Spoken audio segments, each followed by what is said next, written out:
pour être devant Dieu. Eh bien, je dois ne pas faire ceci, ne pas faire ceci, faire ceci, faire ceci. Et ce brave jeune juif, ce brave jeune homme, qui est très riche, il fait tout ce qu'il a appris à faire selon les Saintes Écritures. Et nous savons que dans la tradition judaïque, il y avait une grande observance pour ce qui étaient les préconisations et les rituels qui devaient être faits. Et le respect que l'on devait à tel ou tel, etc. Et le Seigneur lui dit, oui, tu as bien parlé, tu sais tout ça. Tu sais tout ça, mais si tu veux vraiment te rapprocher de Dieu et me suivre, renonce à tout ce que tu as. Et ce pauvre jeune homme qui est pauvre dans la situation, il n'est pas pauvre du tout, parce que justement il est très riche. Ce jeune homme est affligé, c'est ce que nous dit l'Écriture.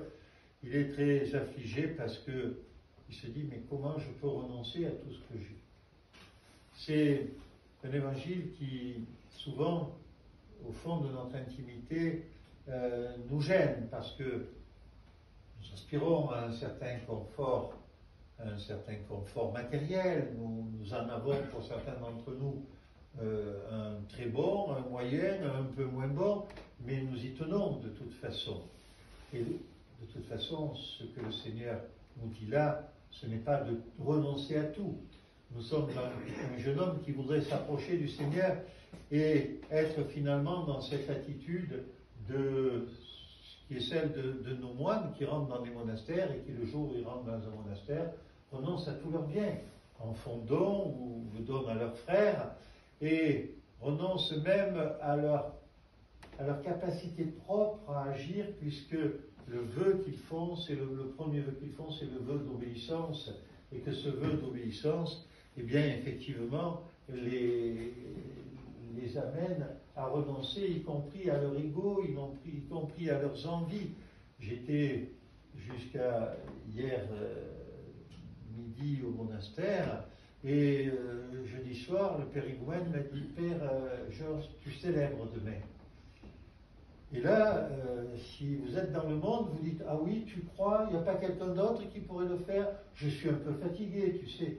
Non, on dit simplement, avec ta bénédiction, Père.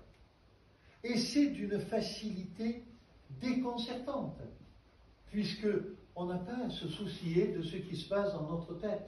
On va juste célébrer. Alors ça, c'était un exemple pour moi, mais ça aurait pu être, on va ramasser des pommes de terre, ou va nettoyer les chambres de l'hôtellerie pendant ces 2 heures que tu as de libre là. Et ça s'appelle désobéissance et on obéit. Pour nous, dans le monde, nous ne sommes pas habitués à cela.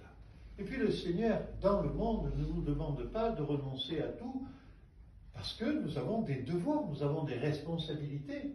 Si nous avons une entreprise, nous devons gagner de l'argent pour payer nos salariés, pour payer, si nous avons un office notarial, pour payer nos clercs.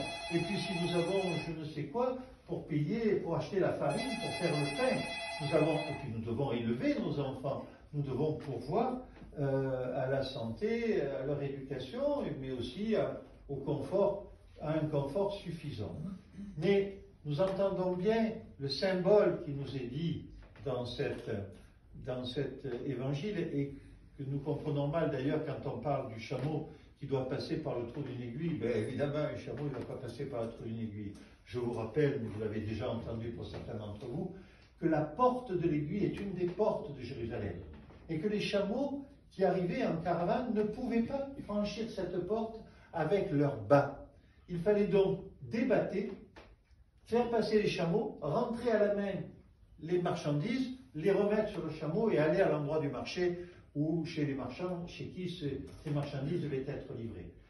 Et l'idée, effectivement, c'est que lorsque nous voulons vraiment nous approcher du Seigneur, nous devons déposer ce qui est superflu.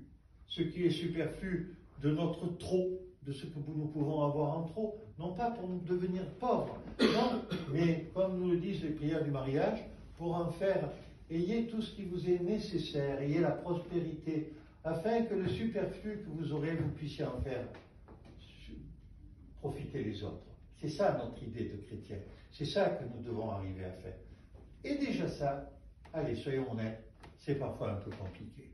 Mais c'est par ce chemin-là que nous allons approcher de cet allègement qui nous est nécessaire pour nous approcher davantage du Seigneur et pour, allez, disons-le dans des termes simples qui ne sont pas théologiques, pour éviter que nous restions, on dirait, en Provence, empégués, que nous restions attachés à notre ego, à trop de paraître.